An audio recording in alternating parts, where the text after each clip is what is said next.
Hola, buenas noches. Otro fin de semana con conversaciones con el equipo Zulu. Primero de todo, buenas noches. Hola, buenas noches, ¿qué tal? Hoy, en principio, vamos a hablar, como siempre, volvemos al espacio tradicional. Hablaremos de unos cuantos temas al principio y luego haremos las preguntas de los oyentes. Sí que en los temas principales no vamos a hablar ni del Tribunal Constitucional ni de Cuba, porque tenemos muchas preguntas sobre esos temas. Y vamos a entrar en que también creemos son de mucho interés. Y vamos a empezar, como no, con las repercusiones de esa salida, por ejemplo, de Iván Redondo y Ábalos del gobierno. ¿Qué podemos explicar sobre esos temas? Bueno, estamos siendo testigos de una guerra sucia, ¿no? En el sentido de lo que se ha publicado en prensa, tanto en el país y en el mundo, principalmente a lo largo de esta semana, donde parece que, bueno, que hay un teatro, ¿no? Un medio saca una información, el otro medio saca una información absolutamente contraria, empezamos a oír nombres, empezamos a oír historias que al principio no parecían y que con el tiempo se han confirmado que sí. Estoy pensando en la moción de censura de Murcia, donde personajes que no habían aparecido y que aquí mencionamos de soslayo porque teníamos la información de que era así, ya parece confirmado su participación. Estamos hablando de Bolaños, el nuevo y flamante ministro de Presidencia, sustituto de Carmen Calvo. Y ha sido una semana rara porque, bueno, al final se ha desmantelado el cuartel general del gobierno, que en este caso es Moncloa, con todo lo que ello conlleva.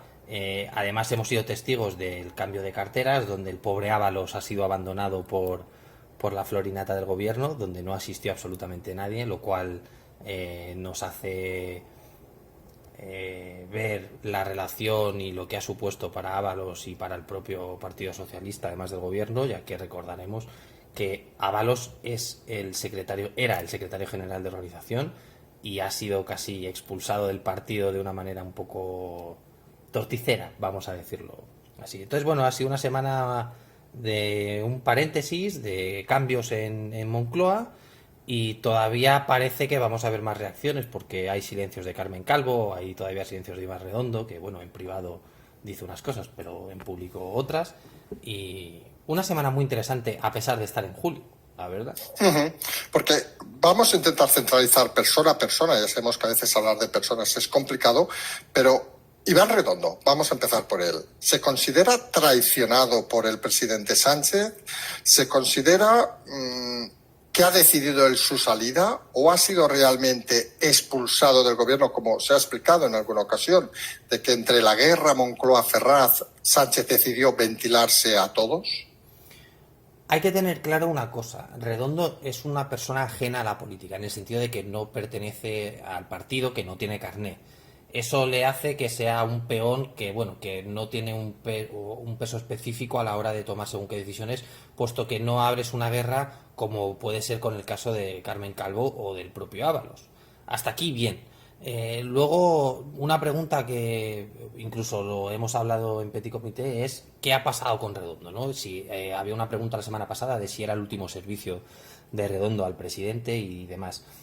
Lo que está claro es que Redondo era consciente de un tiempo a esta parte de que su papel estaba agotado. Hay que recordar además que fue el propio Redondo el que presentó su dimisión allá en el 2019 y bueno, siempre ha entendido que por lo menos su paso en la política o con su cliente, por hablar en términos de negocio, que es lo que es todo esto para el propio Redondo, tenía una fecha de cierre, ¿no? De proyecto.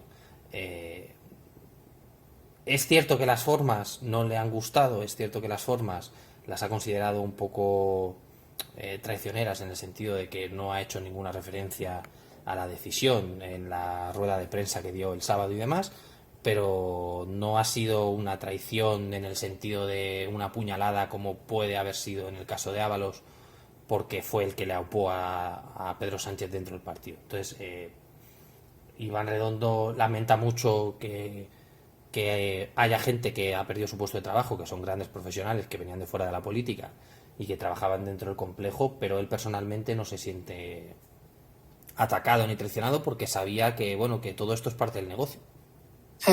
Porque aquí habría dos preguntas. Vamos primero con la parte, seguimos con Redondo.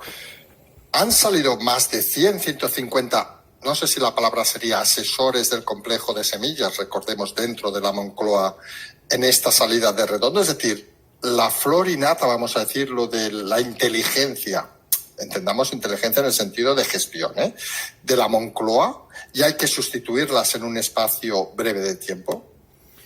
Sí, bueno, hay que explicar la gente que ha abandonado Semillas, que bueno, ya explicamos una vez que era como el centro neurálgico de Moncloa, es gente que era cercana a lo que era el gabinete, es decir, podemos estar hablando de el motor de Moncloa no en cuanto a gestión del país, sino en cuanto a gestión de la comunicación de Moncloa y de todo lo que tiene que ver con el propio presidente.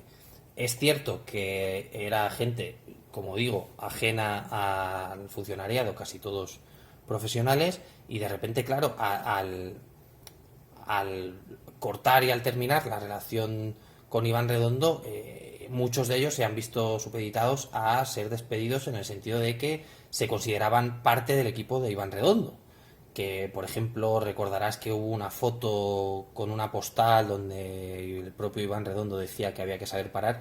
Esa carta iba dirigida a estas decenas de personas porque era el equipo de Redondo, que era todo el que llevaba pues la comunicación, como digo, y la gestión del gabinete. Entonces, claro, es una limpieza y ahora hay que reestructurar todo eso. No solo a nivel ministerial, con la nueva entrada del ministro, que hay que recordar que es Bolaños y que eso supone un cambio del equipo del propio ministerio, sino que al tener un nuevo jefe de gabinete se entiende que el equipo del mismo será nuevo. Y esto, ¿qué ha supuesto? Pues que ha sido una semana donde los ánimos y la velocidad de Moncloa pues se han visto perjudicados de una manera bastante impresionante, la verdad. Sí, porque habría que preguntar sobre este tema, incidir un poco. Bolaños era la mano derecha de Redondo. Técnicamente, sabemos que uno era el político y otro era el, digamos, el técnico, por llamarlo de alguna manera, pero el equipo venía de la mano de Bolaños o venía de la mano de Redondo. Y es decir, muchos de los que se van seguirían con Bolaños o Bolaños va a crear un equipo paralelo nuevo. Bolaños tenía su equipo porque hay que recordar que era secretario de Estado, en este caso dentro del Ministerio de Presidencia, por lo cual tenía su equipo y Iván Redondo tenía su equipo como jefe de gabinete. Que había relación entre ellos, puesto que a nivel orgánico hay una relación, sí. Que tenían una relación profesional, sí. Que se llevaban bien, sí. Pero hay que entender una cosa: Bolaños es hombre de partido, es un fontanero como podía ser Ábalos, y Redondo era otra cosa. Entonces esto ha supuesto incluso problemas dentro del Ministerio de Presidencia, donde se sabe y se ha sabido esta semana que Bolaños fue un poco el que forzó declarar el estado de alarma y no de excepción, como lo decía Carmen Calvo, que recordaremos es catedrática de Derecho Constitucional y que se entiende que algo debería saber al respecto. Entonces, aquí hay que decir que un poco la persona importante dentro del aparato político era Bolaños y no Redondo, que esto es una cosa que yo creo que hay mucha gente que no ha terminado de entender, porque Bolaños ha saltado a la palestra y nadie tenía muy claro de dónde salía o de dónde venía. Sí, porque hay otra cosa importante a preguntar. ¿Bolaños puede convertirse ahora en ese referente en el gobierno? Y la segunda, Redondo, a nivel personal, digamos, se ha quedado molesto con la actitud de Bolaños, que parece que ha sido el que ha barrido a Redondo del hipotético Ministerio de Presidencia. Que ha habido algún rifirrafe, sí, y esto se sabe desde hace tiempo, pero al final aquí se ha intentado vender que Redondo estaba haciendo un asalto al poder. Estoy hablando de una cartera ministerial y no entra dentro del perfil del propio Redondo. Y en cuanto a tu pregunta de si va a ser protagonista Bolaños dentro del nuevo gobierno, hay una cosa importante que yo creo que es bastante descriptiva de la situación. No es portavoz, se le ha mantenido al margen de portavocía y por norma general, y además es algo bastante significativo, Carmen Calvo, que es a la que sustituye, era además vicepresidenta, es decir, tenía un cargo orgánico bastante importante. Y él, sin embargo, no. Así que se entiende que la voluntad del propio Bolaños y de Pedro Sánchez es mantenerle en un segundo plano en la medida de lo posible. Vale, tipo un estilo fontanero. Vamos, si te parece, a Carmen Calvo, que parece que es la que menos, en teoría, ha criticado su salida, incluso según algunas fuentes. Parece que está satisfecha del cambio de cromos, de salir ella a cambio de salir Redondo. ¿Qué parece que opina Carmen Calvo en esta situación? Carmen Calvo ha demostrado un conocimiento real del propio partido, del funcionamiento del Estado y, bueno, como tú bien has dicho, parece ser que ha admitido ese coste de oportunidad, ¿no?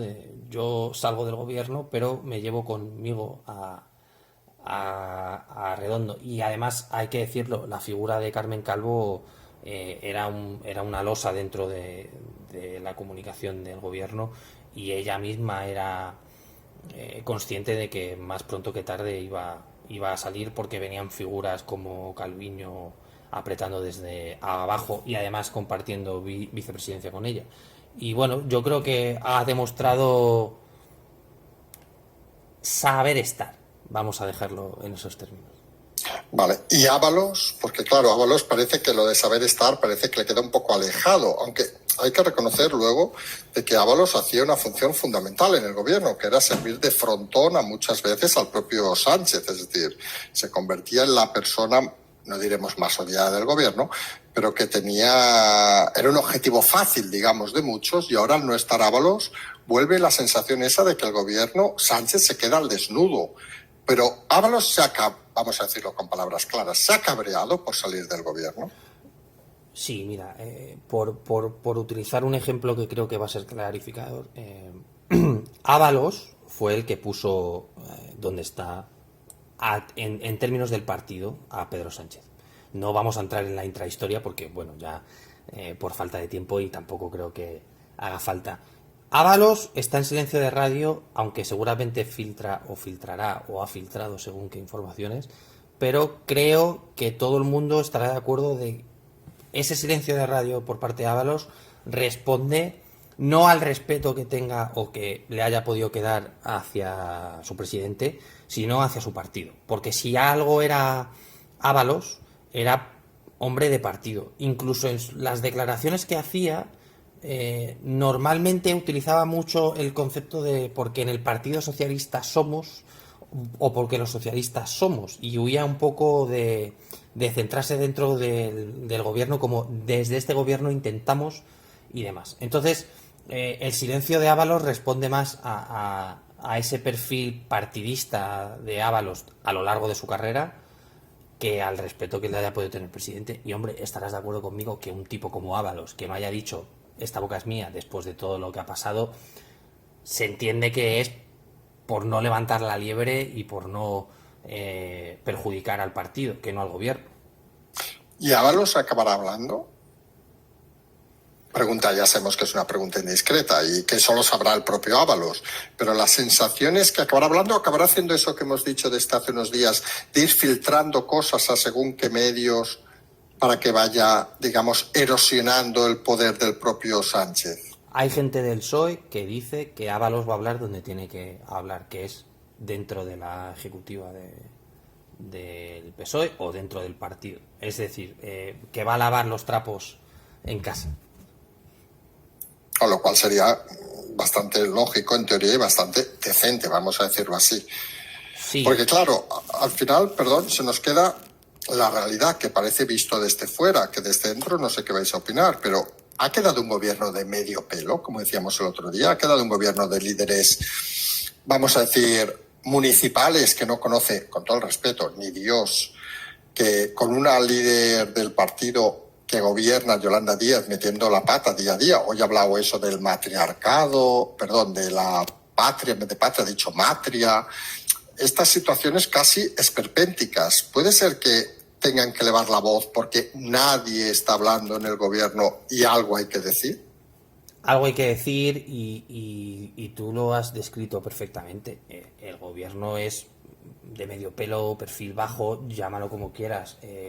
sin ir más lejos, esta semana tú ves las declaraciones de la antigua presidenta del Senado, ahora ministra de Justicia, en torno a la sentencia del Tribunal Constitucional, y te preguntas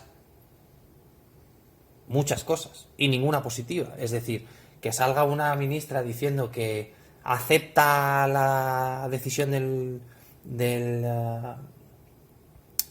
tribunal, o que salga Irene Montero diciendo estupideces como que el PP tiene secuestrado a la judicatura y todo este tipo de cosas, al final te queda un gobierno que yo lanzaba la pregunta el otro día: ¿quién queda ahora quitando Robles y Calviño y Escrivá, que son un poco los pesos pesados a nivel técnico del gobierno?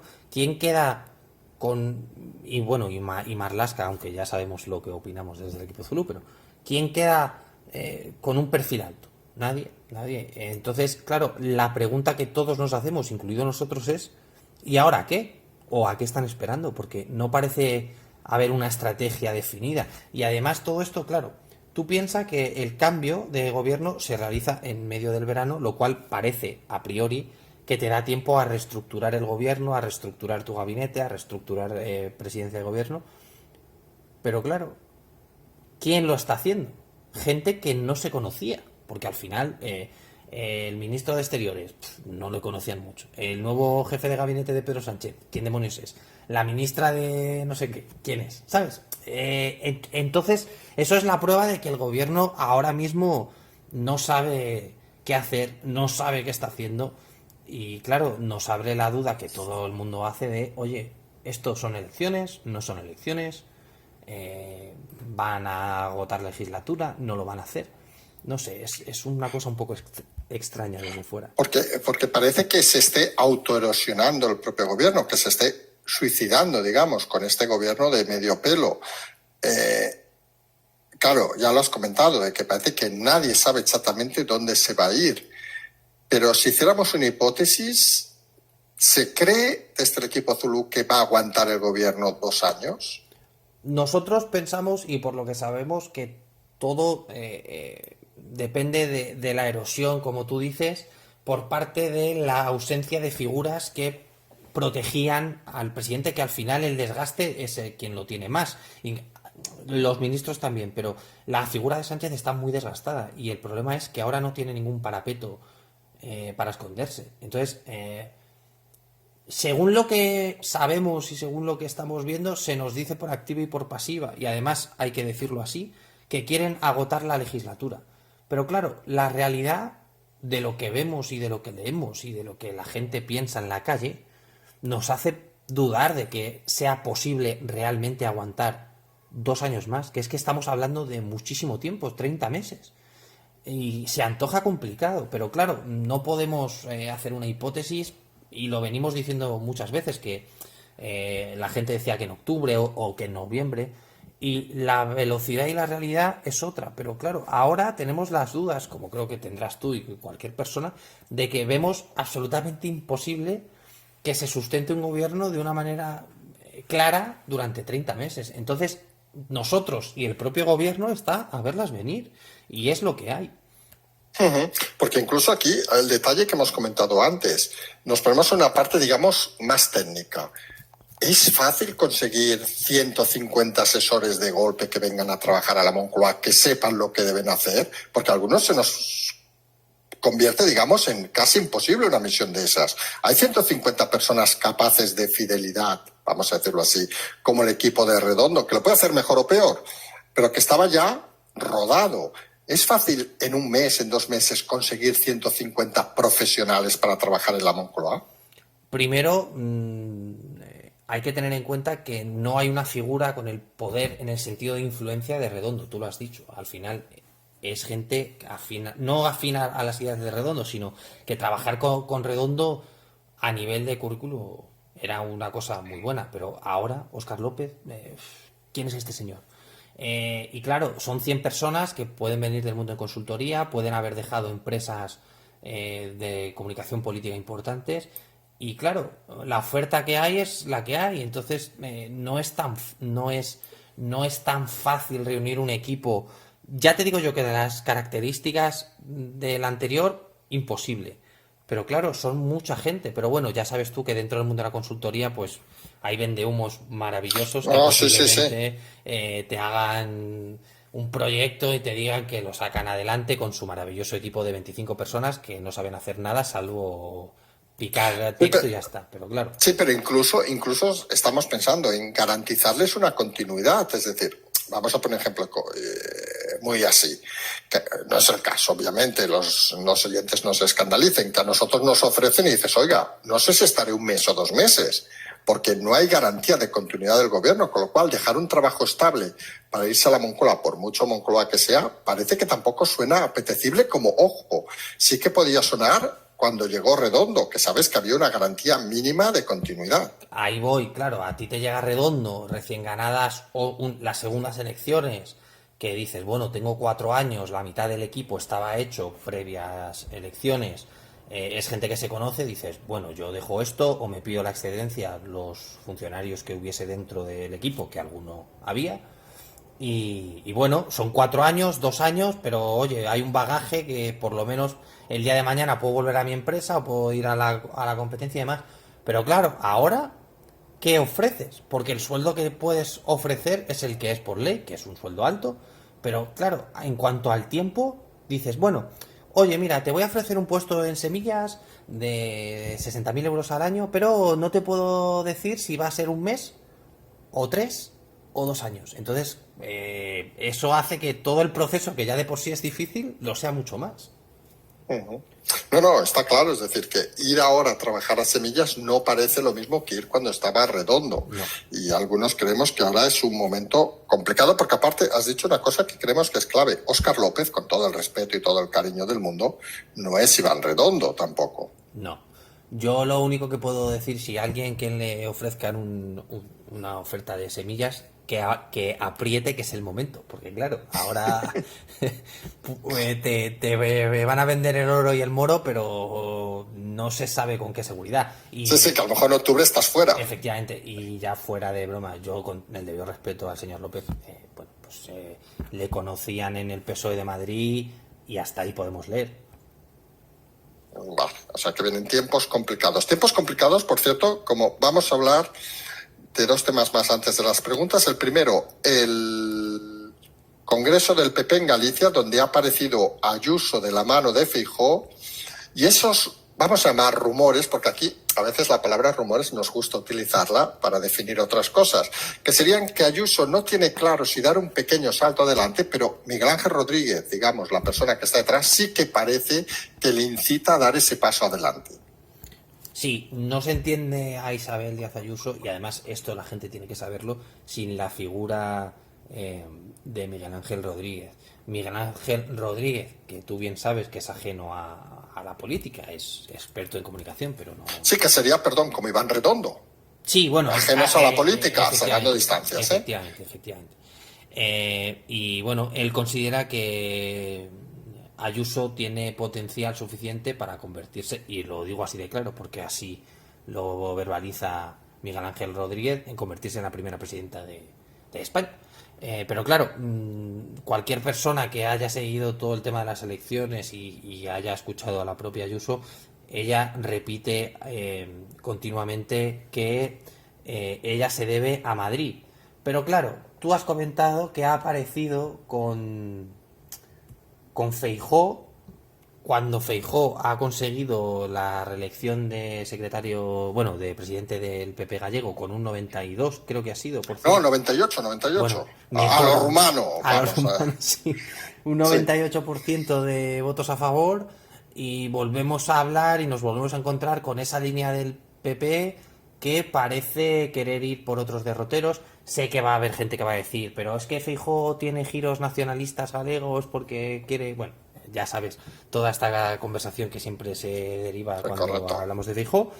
Pero la realidad es que parece que se empiezan a discernir dos PPs paralelos, donde el señor Casado y el señor Gea tiene unas ideas, y donde Feijóo, Ayuso, el propio Almeida y demás, parece ser que van por otro lado, ¿no? Y que hay unos que tienen el apoyo y hay otros que les gustaría tener el apoyo que no tienen. Entonces, claro, todos estos detalles, pues al final, aquí lo hemos dicho muchas veces, ¿no? El diablo está en los detalles. Y claro, la semana pasada había una pregunta de, ¿habrá primarias en el PP? Ujú. Yo soy casado ahora mismo, igual me planteo que me sigan llamando un partido antiguo o fascista por no haber primarias, que presentarme contra un Feijóo o contra una Ayuso, Sí, sí, porque porque la cuidado. clave, vamos a ser claros y rotundos para explicarlo a la gente, que técnicamente, si se consigue que hubiera primarias, Casado tiene muy pocos números de ser el candidato del PP. Claro, Si hubiera primarias, ¿eh? tú ten en cuenta que Casado salió por lo que salió, que era porque las contrincantes eran quién eran. Cospedal, que tenía la imagen en la calle que tenía y dentro de la militancia que tenía, y Cospedal. Es decir, perdón, Cospedal y Soraya Sáenz de Santa María. O sea, Eso vaya, sí, correcto. cuidado, era... entonces, claro, salió Pablo Casado y no salió precisamente con unos números fantásticos. Que acuérdate que se hablaba de que iba justo, de que, bueno, que los apoyos y demás. Ahora Pablo Casado se enfrenta a Ayuso o a Feijóo a nivel militante, porque recordemos, si hay primarias lo elige el militante, no el ciudadano, y tenemos nuestras dudas de que Casado pudiese salir adelante. Dudas que tiene el propio Casado y el propio equipo de Casado. Entonces, claro, situarte y ir a unas primarias, igual te sale el tiro por la culata. Y hablando de tiros por la culata, ¿cómo está el tema? Y vamos a acabar antes de las preguntas de Brahim Ghali. Parece que el juzgado ha pedido ahora, recordemos que está medio imputado, el, digamos ya, ex jefe de gabinete de la antigua ministra de Asuntos Exteriores, que por cierto ha sido, creemos, cesado por el nuevo ministro. Ha sido Y cesado, sí.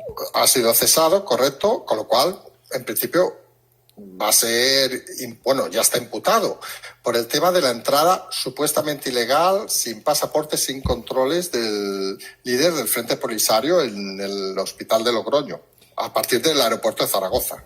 A ver, aquí hay un problema que yo entiendo que se está investigando a nivel judicial como debe ser, pero aquí el principal problema es que si Brahim Ghali cuando entró a territorio español lo hizo como todas las informaciones, o al menos las que tenemos nosotros, con un pasaporte diplomático, por el propio derecho internacional no puede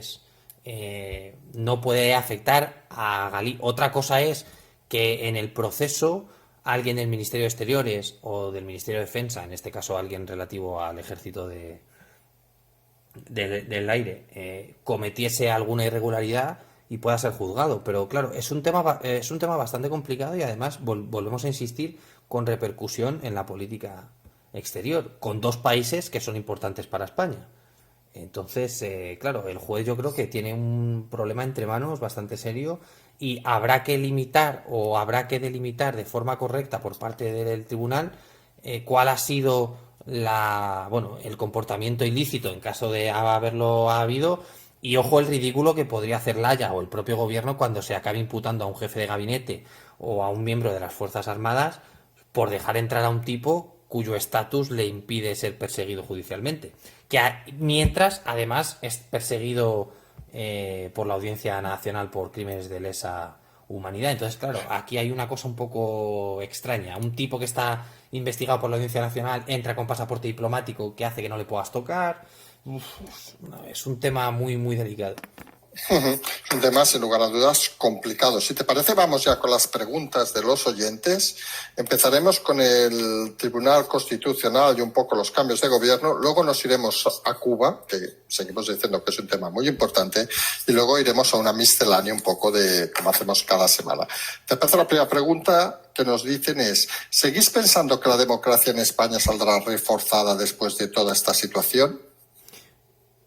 Personalmente, sí, yo entiendo y entendemos desde el equipo Zulu que para la gente sea muy complicado ahora pensar en esto, pero desde luego que sí, al final de lo malo siempre se saca algo bueno y yo creo que hay una cosa buena que nos ha traído toda esta situación, que es que la gente está empezando a interesarse no solo por la política, sino cómo funciona su país y su democracia y sus instituciones. Y eso, aunque la gente pueda pensar que es algo baladí, tiene mucho valor y creo que vamos a salir mejor porque la gente va a entender ciertas cosas, se va a preocupar más de cómo son los políticos, de la calidad política, de la calidad democrática, y eso siempre es algo positivo. Siguiente pregunta, nos dice, teniendo en cuenta que se siguen aplicando toques de queda, recordemos el último de Cataluña y Cantabria, sin que exista un marco jurídico para realizarlos, sabiendo también que el primer estado de alarma se declaró inconstitucional, ¿seguís considerando que se está, vuelven a insistir, reforzando la democracia del Estado de Derecho o verdaderamente se está degradando? Hablan en este caso centrándose en los toques de queda. Bueno, primero, si no hubiera Estado de Derecho, no habríamos podido acudir al Tribunal Constitucional y podría haber dicho el Tribunal Constitucional que el primer estado de alarma no era un estado de alarma y debería haber sido un estado de excepción. Eso significa que el Estado de Derecho como tal funciona. Punto número 1. Punto número 2. Esto de que no existe marco jurídico para poder realizar toques de queda y relacionarlos solo con el estado de alarma es incorrecto. Hay leyes que otra cosa es que deberían haberse actualizado, que permiten que se lleven a cabo, bueno, que se tomen una suerte de medidas para controlar, por ejemplo, una pandemia. Estoy pensando en el artículo 3 de la Ley 3/1986 de medidas especiales en materia de salud pública. Entonces, no podemos permitir y no podemos caer en generalizar y en decir que no hay que las decisiones de los toques de queda son ilegales, primero porque pasan por los tribunales superiores de justicia de cada comunidad autónoma.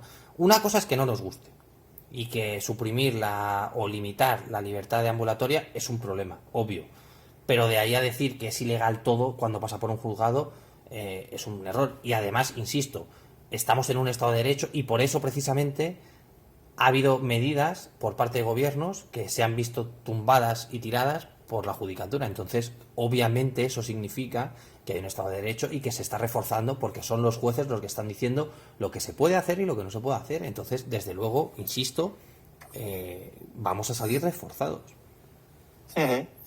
Pues la siguiente pregunta nos dice, parece que este gobierno puede hacer lo que quiera, sea o no constitucional, y que nada de ello suponga ninguna sanción ni asunción de responsabilidades. Hablan de esta sentencia del Constitucional, el tema de la entrada de Pablo Iglesias en la comisión del CNI, de Rosa María Mateo en Radio Televisión Española, y sí que es cierto que, a pesar de las sentencias, parece que se quedan ahí, en sentencias que no tienen repercusión pública.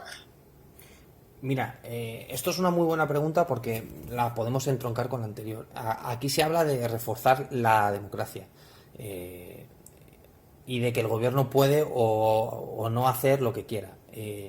Esto antes no hubiera pasado porque la gente no se preocupaba y ahora resulta que la gente está diciendo, oiga, el Tribunal Constitucional dice que el estado de alarma ha sido inconstitucional, han tirado 4 veces 4 decretos y han dicho que estaban exigiendo, utilizando en demasía esa forma de hacer política y ahora la gente lo entiende y tiene estas preguntas de decir, oigan, nos están tomando el pelo, no hay ninguna sanción ni asunción de responsabilidad, igual es hora de que el ciudadano, como parte activa de la sociedad civil, empiece a exigir a los políticos que hagan leyes donde en caso de que ocurran estas situaciones tengan una responsabilidad. Para mí y creo que para cualquier demócrata, es bastante preocupante que después de declarar un estado de alarma, que no debería haber sido un estado de alarma, y que el Tribunal Constitucional lo haya declarado inconstitucional, nadie haya dimitido, nadie haya convocado elecciones, y salvo Vox, ni siquiera alguien ha pedido la dimisión, han pedido elecciones. Ojo, Pablo Casado ha salido pidiendo elecciones. No tienes que salir pidiendo elecciones, tienes que salir pidiendo dimisiones. Y ojalá esto sirva para que la gente exija a su político que tiene que ser consciente y consecuente con lo que haga. Y ojalá esto también sirva para que el político o para que el establishment empiece a ser consciente de que se debe al pueblo, no de que está para sacar dinero. Entonces, por responder a la pregunta, ¿es vergonzoso que no haya ninguna sanción ni responsabilidad? Sí, pero somos culpables como ciudadanos de no exigir a los políticos que haya responsabilidades. Y aquí hay que ser claro, nosotros también tenemos un papel dentro de la sociedad civil y podemos exigir, y debemos hacerlo, que los políticos sean consecuentes y conscientes de que si metes la pata, lo pagas. Y eso hay que cambiarlo, pero es un tema cultural. Entonces, claro, aquí entramos ya en la idiosincrasia del país, en todo esto. Sí, porque a colación de esta pregunta nos hacen otra pregunta diciendo: ¿ha prevaricado el gobierno y los asesores de Sánchez tras el pronunciamiento del Tribunal Constitucional? ¿Va a dimitir Sánchez? ¿Alguien pedirá, ya le hemos contestado, su dimisión? ¿Podría servirse como pruebas en denuncias de los españoles por la responsabilidad de las muertes y quiebras de empresa esta sentencia? A ver, sin ser magistrado ni juez ni nada, es cierto que si vamos al Código Penal y leemos el artículo 404 del mismo, ¿podemos estar observando un delito de prevaricación? Sí. Hemos preguntado a juristas y abogados del Estado y demás, y claro, aquí es como todo. Hay gente que dice que puede ser, hay gente que dice que está cogido con hilos. Seguramente vamos a ver que haya gente que acuda a los tribunales diciendo que ha tenido que cerrar su bar, ha tenido que cerrar su negocio, va a pedir responsabilidad civil al gobierno sin ninguna duda, y ahí habrá que ver si el Tribunal Supremo, porque recordemos que si tú denuncias o te querellas contra el presidente, tiene que ir al Supremo porque está aforado y demás. Entonces, esto se puede convertir en un problema muy grande para el gobierno y para la credibilidad del mismo, e incluso para las propias estructuras del Estado. Pero yo no estoy en situación de poder decir si ha prevaricado o no ha prevaricado el gobierno, y creo que es entendible, desde luego. Siguiente pregunta, muy concreta también. Nos dice el oyente: me gustaría preguntar al equipo Zulu en qué medida hubiera influido la presencia del dimitido magistrado Valdés, aquel que dimitió por un tema de violencia doméstica, en la decisión del Tribunal Constitucional, y cuál ha sido el historial de las presiones al mismo en lo que el estado de alarma se refiere. Entre líneas, ¿puede ser que la salida del magistrado Valdés tuviera que ver con esta sentencia? Vamos a ver, lo primero, presiones al Constitucional es público y notorio que siempre han existido y que no. Las circunstancias que rodean el episodio del magistrado son raras, pero hasta que no las dirima un juez, pues tampoco podemos hacer ninguna valoración porque no nos corresponde. Pero bueno, por contestar a la pregunta. Primero, no sabemos qué habría votado, lo cual no nos ayuda a responder. Y segundo, en caso de empate, incluso esta pregunta es interesante porque ha salido otra magistrada del tribunal diciendo que ha recibido presiones y demás. En caso de empate, y recordemos que son 12 magistrados, en este caso 11 por la ausencia de Valdés, en caso de empate, Conde Pumpido, que ha salido diciendo que él ha votado que no era inconstitucional porque iba a causar una crisis política, que esto, vamos a ser claros, viniendo de boca de un magistrado del Constitucional, del presidente en este caso, es una absoluta barbaridad, porque tú eres magistrado, no te tienes que preocupar a nivel político de la decisión que tomes, si es buena o mala. Habría salido que el estado de alarma sí hubiese sido constitucional porque el propio Conde Pumpido hubiese dicho que lo era. Entonces, vamos a decir, por resumir, que en este caso la ausencia del magistrado Valdés, a tenor de los resultados y de los acontecimientos de esta semana, ha sido positiva. Vamos a dejarlo en esos términos, si te parece. Vale. Siguiente pregunta. Nos dice: insistimos sobre el Tribunal Constitucional. ¿Tiene automáticamente consecuencias para el presidente Sánchez y sus ministros la resolución y que el estado de alarma es ilegal? Si no tiene consecuencias, ¿qué se puede hacer para que las tenga? A ver, a la vista está que consecuencias no ha habido porque no se ha visto. Bueno, han hecho el ridículo en la rueda de prensa la señora Llopis y demás, pero salvo eso, no. E insisto, sobre qué tenemos que hacer o qué podemos hacer para que tenga consecuencias: pedir responsabilidad a los políticos y que haya ciertas leyes o estructurar ciertas leyes para que eso ocurra. Pero salvo eso, estamos todos atados de pies y manos.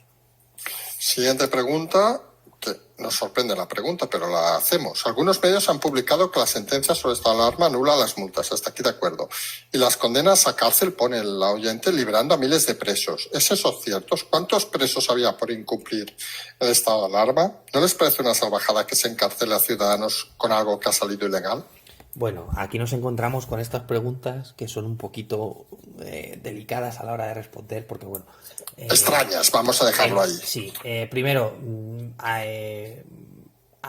nosotros agradeceríamos que estas preguntas viniesen con la fuente, porque esto de hablar de miles de presos por el estado de alarma, bueno, se hace bastante increíble. Pero bueno, en cualquier caso, primero, que se han detenido a cerca de 9.000 personas dentro del primer estado de alarma por desobediencia grave, sí.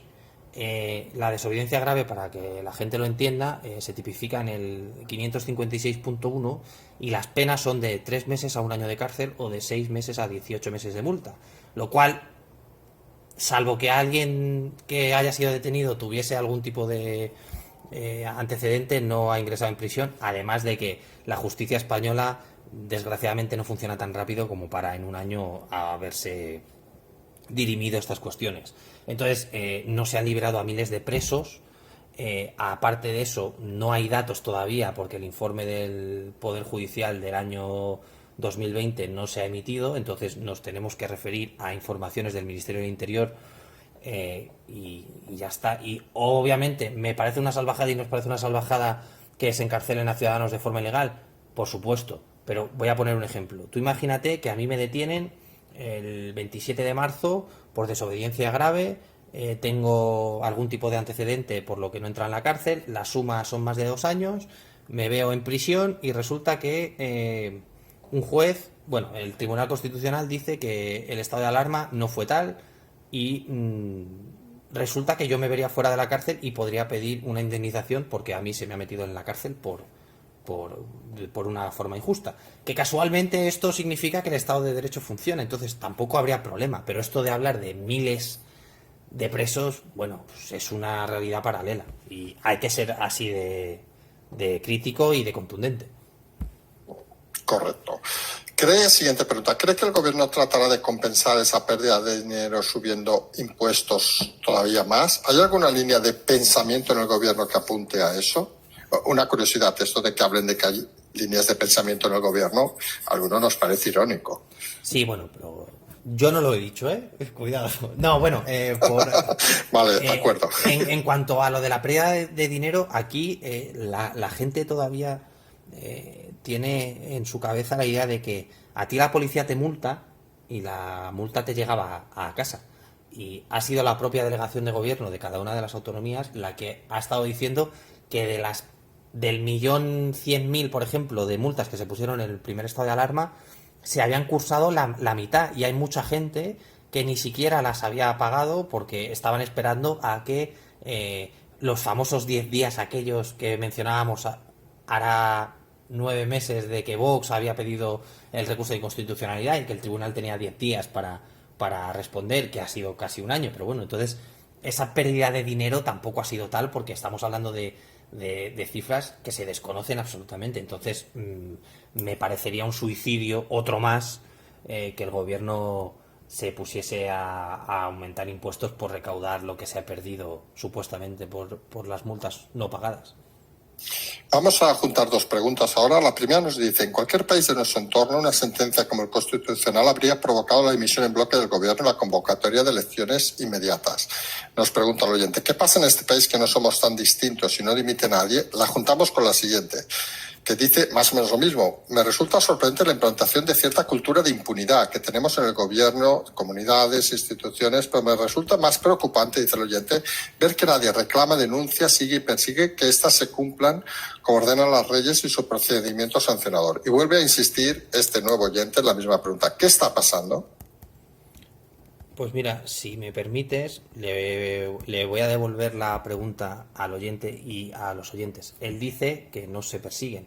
Él lo está haciendo, él tiene la capacidad de perseguir. Si él está viendo alguna ilegalidad, es el primero que puede interponer una querella o una demanda en un tribunal por responder. ¿Qué está pasando? A ver, España es diferente y aquí no hay cultura ni cultura política ni cultura de dimisión. Aquí la gente no toma responsabilidades, no es una forma que está dentro de la idiosincrasia española y es así. Vuelvo a insistir, cuando nosotros hablamos, y es una conversación que hemos tenido en numerosas ocasiones, de si hay un fortalecimiento de la democracia en este país, estamos hablando de esto. Ahora la gente se está dando cuenta de que en este país no dimite nadie y de que los políticos pueden campar a sus anchas sin tomar responsabilidades. Entonces, todo esto que está pasando nos va a ayudar a cambiar ese tipo de situación. Siguiente pregunta. Si durante el estado de alarma se declararon 15 decretos leyes, ¿estos también serán ilegales al declarar el marco legal del estado de alarma, el Tribunal Constitucional, ilegal? ¿Pasará lo mismo con el segundo estado de alarma, sobre todos los derechos, con las informaciones que están saliendo? Bueno, primero, el decreto ley dentro del organismo político de este país es algo que existe, es decir, no tiene que haber un estado de alarma para declararlo. Es decir, es un método de hacer política que, bueno, algunos pensamos que no es muy positivo para la democracia, pero es verdad que hay ciertas decisiones que se han tomado. Estoy pensando en la que se declaró inconstitucional, como el nombramiento de Pablo Iglesias en la Comisión de Control del CNI, que recordarás que fue el propio tribunal el que dijo que no se ajustaba a derecho, y posiblemente podamos ver que algún decreto caiga o por lo menos haya algún comentario por parte del alto tribunal diciendo que se ha abusado. Pero insisto, el decreto ley se puede acometer dentro de un gobierno. Siguiente pregunta. Nos habla de las movilizaciones en Francia, Grecia y otros países donde la población está saliendo a la calle por la separación de los vacunados de los no vacunados y por la obligatoriedad del carnet COVID para todos, y donde parece que se traspasan principios y derechos básicos. Nos pregunta el oyente, ¿qué buscan o cuál es el objetivo, además del sanitario, de los dirigentes? Habla de Macron. Y si hay algo detrás de todas estas movilizaciones y de todas estas políticas de vacunaciones. Bueno, primero, y por relacionarlo con lo que estábamos hablando, Francia es de esos países donde la gente, por la cultura republicana propia del país, es consciente de sus derechos y deberes, ¿no? Entonces, tienen desarrollado mucho sus principios fundamentales, sus derechos inalienables por ser persona. En Alemania pasa lo mismo, en Grecia por cultura también, en Italia también. Y estos movimientos yo creo que responden a que la gente no quiere vivir en un estado ni en un país donde haya una diferenciación entre vacunados, no vacunados y demás. Primero, porque un país no te puede obligar, al menos en España, ¿no?, a vacunarte. Entonces, primero es eso. Segundo, si el gobierno, en el caso de España, no te da medios para vacunarte porque no hay vacunas, no te da medios para, por ejemplo, poder ir a una farmacia, salvo alguna excepción, y a comprarte un test COVID, aunque ahora sí se puede. Claro, ¿de quién es la culpa? ¿Del gobierno o del que no tiene una vacuna porque el gobierno no se la ha proporcionado? Al final yo creo que esta gente lo que está exigiendo es que pues la libertad de la que estos países hacen bandera, y luego aquí hay gente que va a mencionar Soros, la Agenda 2030, la globalización, todos los ritos masónicos que rodean a la política europea en los últimos 10 años, todo este tipo de cosas.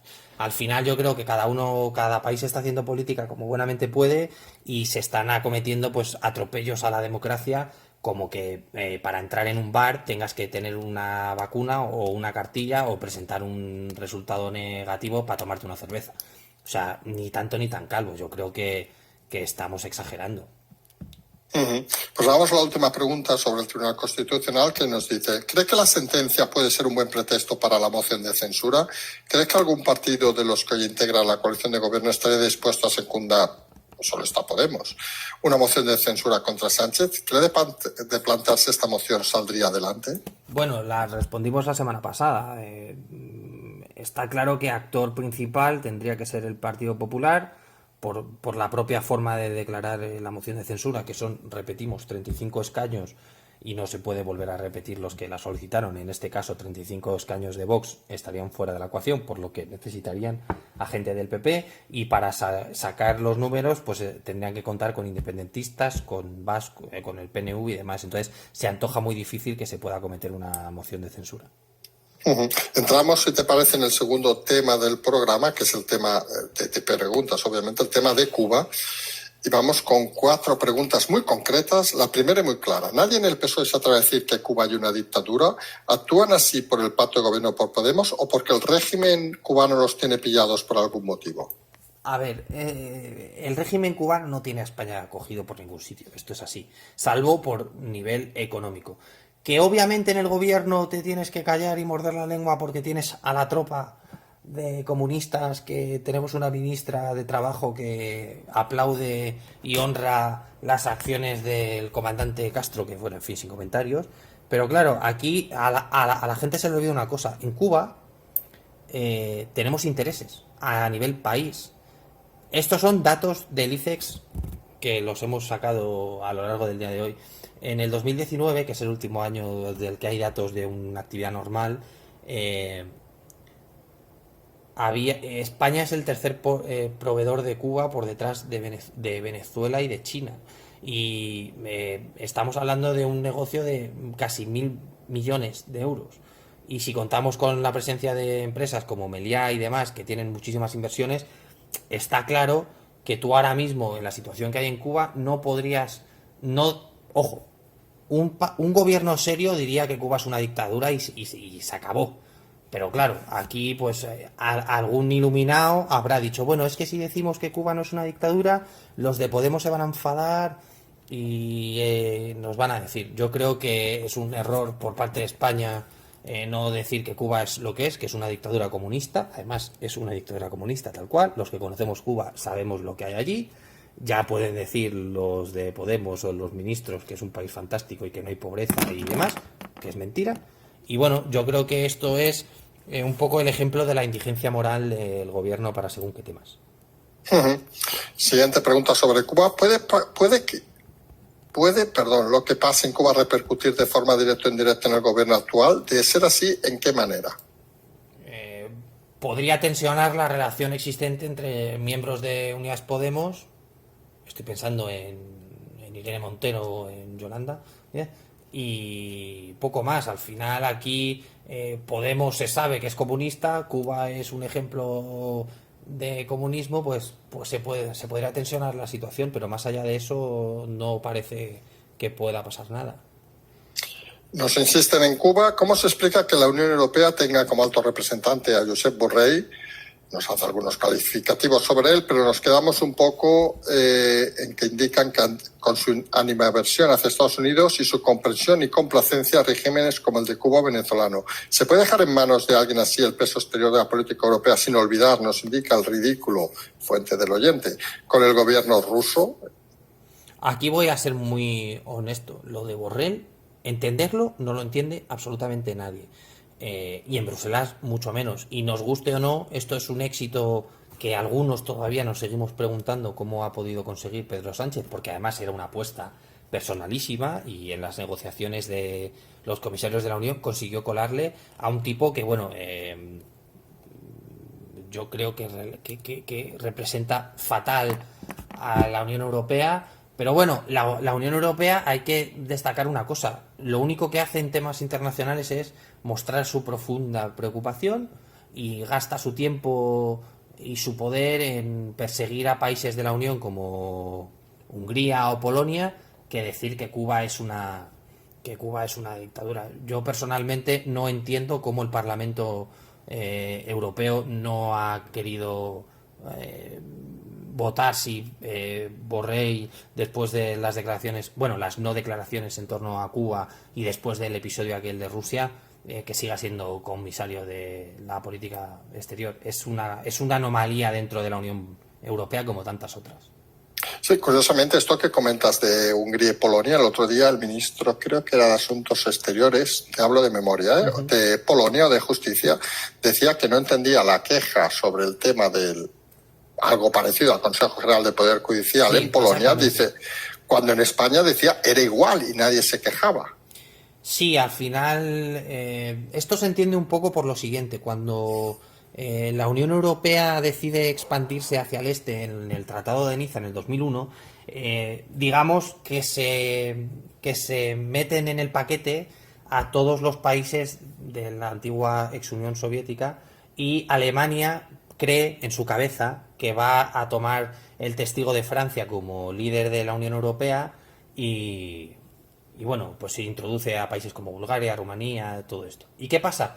Que hay países que en vez de sintonizar con los ideales europeos, después de vivir la situación que vivieron, son unos países que tienen un sentido de la democracia, como Polonia y como Hungría, que son países nuevos que han vivido lo que han vivido, que salían de una dictadura comunista como la de Cuba, y han decidido que Europa no les va a decir cómo hacer ciertas cosas. Entonces, yo tengo que ser honesto. La declaración que hace el ministro polaco sobre el Consejo General del Poder Judicial español y el polaco es un tirón de orejas como yo no había visto en mucho tiempo a Europa, porque parece ser que hay algunas cosas que valen para unos y para otros no, y la Unión Europea supuestamente es un grupo de iguales. Entonces, claro, la pregunta que lanzaba era, oye, ¿por qué España no pasa nada y nosotros somos unos, bueno, casi un país que intocable y que todo lo que decimos es un problema y que no nos dejáis educar en género como queremos porque somos el enemigo de la agenda nueva? No sé, yo creo que ha sido un tirón de orejas bastante importante. La última pregunta sobre Cuba nos dice, viendo los acontecimientos y determinadas actitudes, sería mucho lucubrar, nos dice el oyente, con permiso, nos habla del Guadiana Robles, de nuestra amiga Margarita Robles. Decir que existe una conexión Venezuela, Cuba, España y Unión Europea, donde personajes como el citado Borrell, Zapatero, Enrique Santiago, recordemos, secretario general del Partido Comunista y asesor legal de las FARC en Colombia durante las negociaciones en La Habana, serían peones a este lado del Atlántico. A ver, esto de conexión Venezuela-Cuba-España suena como a contubernio, ¿no? Un poco esto de la unión de los malos de una película de contubernio masónico. Sí, contubernio masónico súper turbio, una organización internacional con, no sé. A ver, que hay relaciones diplomáticas entre estos países es obvio. Y ojo, aquí se nos olvida una cosa, la gente, nos guste o no, y esto hay que dejarlo claro. A mí me guste o no, la gente puede ser comunista, puede ser lo que le dé la gana. Yo puedo pensar que son estúpidos por ser comunistas, que lo pienso. Y por ponerte un ejemplo, yo lo primero que hago cuando alguien me dice que es comunista, le regalo un libro que yo me haya leído para decirle, eres tonto, vas a descubrirlo. Pero la gente tiene la libertad de ser lo que sea. Si Borrell o el tal Santiago que además es muy cercano a Pablo Iglesias, son comunistas, nos guste o no, tenemos que respetarlo. Pero de ahí a hablar que hay como una idea supranacional de convertir a España o a países europeos en una Venezuela 2.0 y que vamos a menoscabar la democracia en Europa, que es la base el origen de la democracia, hostias, con perdón, yo creo que estamos perdiendo el norte en ciertos temas. ¿Que lo de Venezuela es un drama? Sí. ¿Que lo de Cuba es otro drama? Sí. Pero de ahí a pensar que hay un plan internacional para que Cuba y Venezuela se conviertan en el ejemplo a seguir, no tiene sentido ninguno. Y a mí que el señor Borrell sea comunista me preocupa porque es quien es en la Unión Europea. Pero bueno, al final durará lo que dure y ya está. Pero claro, tampoco podemos entrar aquí a decir lo que la gente puede ser o lo que no puede ser. Considero. Sí, no, sí. Un inciso, cuando hablamos de hostias, hablamos hostias con H, no las hostias sin H. Para que nadie se equivoque, pueden mirarlo en el diccionario. Vamos a la parte de miscelánea y acabamos el programa de hoy, que hay unas 7, 8 preguntas. La primera, muy directa también. ¿Cómo están las relaciones entre PP y Ciudadanos a día de hoy? ¿Seguirá el trasvase? ¿Será Begoña Villacís la próxima candidata? Algo que nosotros hemos dicho hace meses a la alcaldía del Madrid por el PP, aunque hoy, curiosamente, parece que lo desmiente. Sí, bueno, además, mira, hay una entrevista en El País de hace un par de días de Begoña Villacís donde parece defender, porque hay que recordar que es miembro del comité permanente del partido, es decir, sigue dentro del partido, pero la relación entre Ciudadanos y Podemos es peleaguda, porque además hay que recordar una cosa que yo voy a ser honesto, lo escuchamos varios miembros del equipo en directo y nos echamos las manos a la cabeza. Tenemos a nuestra queridísima consultora Arrimadas, que el otro día dijo que duda que a la gente, que al pueblo español le importase que le importaba poco la forma de aplicar el estado de alarma, como viniendo a decir que a la gente no le preocupa mucho que se haya declarado estado de alarma en vez de estado de excepción, porque total da lo mismo. O sea, han perdido totalmente el norte. Edmundo Val el otro día reconociendo errores, entre comillas, que nadie sabe qué errores son, porque Ciudadanos habla de errores como yo puedo hablar de árboles. O sea, sueltan ahí errores, no reconocen nada, se siguen erigiendo como el único partido liberal y el PP pues está frotándose las manos porque va a pescar, pues imagínate. Bueno, ya lo ha hecho, ya lo ha hecho. Sí, porque incluso la convención que ha habido estos días o hoy, sinceramente, el tema de Ciudadanos lo tenemos un poco disperso, ¿eh? Pero estos días se ve que han tenido dificultades para juntar 300 personas para ir. Sí, pero porque yo creo que Ciudadanos, y te pongo un ejemplo muy claro, yo he hablado con gente de Ciudadanos que son miembros desde el principio y es que no pueden justificar lo que han estado haciendo ni lo que están diciendo. Entonces, yo creo que ni ellos tienen esperanza. Incluso a la propia Villacís le hacen una pregunta en la entrevista del País sobre si en 2 años seguirá existiendo el partido. Y la respuesta es, así a modo resumen, es: espero que sí, trabajaremos por ello. Ojo. Ojo. Sin comentarios. Una pregunta también muy directa. Si los independentistas, que incluso nos parece lógica, han dicho que van a volver a transgredir la Constitución, ¿por qué los jueces del órgano judicial no dictan una orden de arresto? ¿No sería lógico cuando un delincuente dice abiertamente que va a reincidir en la comisión de un delito? ¿Por qué ningún partido lleva esto hasta el órgano judicial que le toque? Y hacemos un inciso aquí. Imaginemos un violador que ha salido indultado y dice: voy a violar más mujeres. Seguramente sería detenido. Pues efectivamente es una pregunta que además la hemos transmitido y no hemos obtenido respuesta bastante buena. ¿Por qué? Porque supuestamente los indultos son con condiciones. Recordarás que se vendió por activa y por pasiva que eran indultos condicionales y de que si se volvía a cometer el delito se aplicaría. Claro, yo entiendo que si tú, si vamos a la ley del indulto, supuestamente tiene que mostrarse arrepentimiento para estos individuos, ya han dicho que no. Pero es cierto que, claro, estamos esperando a la respuesta. Si quieres, nos la apuntamos para la semana siguiente, porque efectivamente debería... Sí, y recordemos, hablando del personaje que hemos abierto el programa, que según parece fue Félix Bolaño quien perfiló, recordemos, Félix Bolaño, número 1 en todas las promociones donde se ha presentado, abogado del Banco de España, abogado del Ministerio no sé qué, siempre ha sido número 1, pues según parece fue el que perfiló esta ley o estos indultos. Sí, ahí hizo el trabajo bien hecho, porque es verdad que si lees los indultos parece bastante cerrado y atado, pero bueno, aquí sí podemos decir que eso sí nos lo han confirmado, que bueno, digamos que está habiendo movimientos en según qué partidos, que bueno, Vox y PP, para efectivamente en el momento que haya alguna declaración más en esta línea, pues acudir al Tribunal Supremo y para efectivamente que conculquen y que hagan cumplir esos indultos, en este caso las condiciones que están suscritos en ellos, para que esta gente vuelva a prisiones. Pero bueno, claro, esto al final es el tema de nunca acabar, yo creo. Vale. Seguimos más preguntas en esta miscelánea. Literalmente nos preguntan: ¿está el sistema de pensiones quebrado?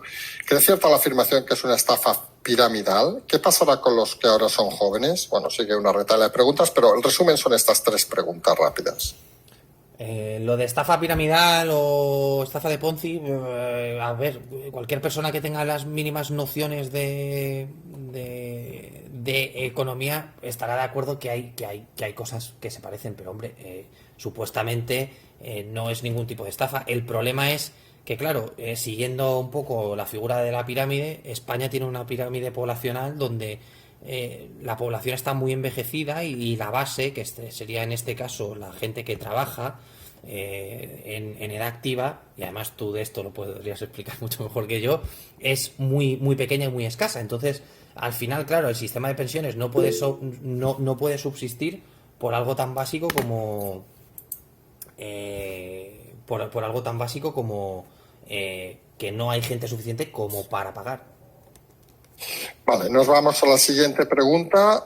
¿Hay miedo en el Ejecutivo que el Tribunal Constitucional dé un segundo varapalo? Creíamos que sea el tercero o el cuarto, por la Ley de Seguridad Nacional, aunque solo sea ahora un borrador. Bueno, un segundo varapalo, claro. Esto hasta que se publique, en caso de que se haga, falta mucho. Entonces, en este caso, pues veremos a ver qué pasa con la ley. Siguiente pregunta. ¿Ve una solución en el corto o medio plazo al problema del paro laboral juvenil? ¿Es viable España avanzar en un modelo laboral similar al suizo o el de los países nórdicos? España lo que necesita para el paro laboral es tiempo, formación profesional, que se deje de decir que la universidad te da derecho a un trabajo y que vuelva la industria a este país porque se está externalizando todo y obviamente sin sector primario y secundario no hay suficiente trabajo para todos. Vamos a las tres últimas preguntas. La primera, creemos que también de esas de órdago, digamos. ¿Marruecos ha celebrado el cambio de titular de Exteriores? Si fuera así, ¿a qué se ve esta postura? ¿A que el nuevo ministro es más conocido internacionalmente y tiene buena relación o reputación? ¿O que ha salido González Laya y en Marruecos no creen que pueda haber alguien tan incompetente como ella?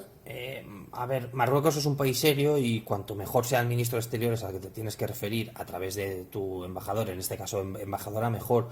Y obviamente no es que lo celebren porque dejan de tener esa ventaja estratégica sobre España porque ahora hay alguien que puede ser más competente que el haya. Entonces, bueno, es una celebración a medias. Porque el embajador de Marruecos volvió a España o sigue sin haber vuelto. Va y viene. Vamos a dejarlo. Va y viene. Lo dejamos ahí en un concepto diplomático Efectivamente, va y viene. Ni la diplomacia gallega, digamos, ¿no? Que no sabemos si sube o si baja. Las dos últimas preguntas nos dice el oyente. A título personal, ¿cree el oyente que mientras no haya muertes o haya muy pocas y no haya saturación en la hospitalización deberían levantarse bastante las restricciones? Nos dice, ¿cree que esto debería ser así o las restricciones están correctamente aplicadas? ¿Hay algún tipo de movimiento de posición para denunciar las restricciones por inconstitucionales? Se refiere obviamente a los toques de queda que han vuelto a pesar de que el número de muertos ha caído directamente. A ver, en el mismo momento que has acudido al Tribunal Constitucional para el asunto del estado de alarma, hay movimientos. El caso es que según la ley que he mencionado antes de medidas sanitarias, parece que hay una defensa legal para este toque de queda. Yo personalmente y nosotros pensamos que las restricciones son excesivas, pero claro, también hay que tener en cuenta la situación que ahora no hay vacunas otra vez y demás. Yo creo que se han restringido muchos derechos fundamentales de una manera bastante torticera. Y efectivamente en Estados Unidos se ha demostrado, por ejemplo, que los valores que decían los científicos no eran la realidad epidemiológica. Entonces no puedo contestar más porque no estoy capacitado para ello. Y la última pregunta nos dice literalmente, ¿recomendarías a un emprendedor en España irse a algún país tipo, nos pone Georgia, no sé qué tipo de acuerdo hay en Georgia, Estonia sí que lo conocemos, o Chipre? Pues depende del negocio, sí, pero por ejemplo en Estonia hay mucho business angel, lo cual para un emprendedor en según qué sectores sería bastante positivo. Y en Chipre igual, pero bueno, Chipre siempre tiene el tufillo de paraíso y demás, así que los países bálticos son mucho mejor opción. O Irlanda. Sí, porque, y ahora hago una pregunta fuera de lugar, porque no estaba planteada. ¿Qué hay en Georgia? A mí me ha sorprendido ver la palabra Georgia aquí, porque Georgia no parece un país muy estable, precisamente. Sinceramente, no hemos visto ni Georgia en la pregunta, así que me pillas totalmente, porque esa zona... es en conflictiva ahora. Porque... Sí. Cero. O sea, ahí ni idea. Supongo que habrá algún tipo de programa político a nivel nacional para llamar a inversores extranjeros, pero salvo eso no te puedo decir. Vale, pues si te parece, vamos a hacer, ya hemos acabado las preguntas, un poco lo que hacemos cada semana. ¿Qué vamos a ver esta semana? Va a ser semana intensa, a pesar de ser verano. Vamos a ver movimientos, vamos a ver más filtraciones en el gobierno o en el exgobierno, porque aquí los navajazos parece que van de arriba para abajo y de abajo para arriba. Hombre, parece ser que alguna filtración más habrá que ver cómo se reconstruye el gobierno a nivel interno en semillas y todo esto con el nuevo gabinete. Y bueno, son tiempos un poco para estar pendiente de los pequeños movimientos que haya dentro del gobierno y de la oposición, porque bueno, ya dije que en las últimas semanas de agosto y primeras de septiembre iba a empezar el jaleo otra vez. Entonces bueno, son días de ir viendo poco a poco, fijarse en los detalles y salvo eso, intentar no morir de calor, la verdad. No, sí, y una pregunta que si no sabemos, no sabemos. ¿Se va de vacaciones Sánchez? ¿Dónde se va este año?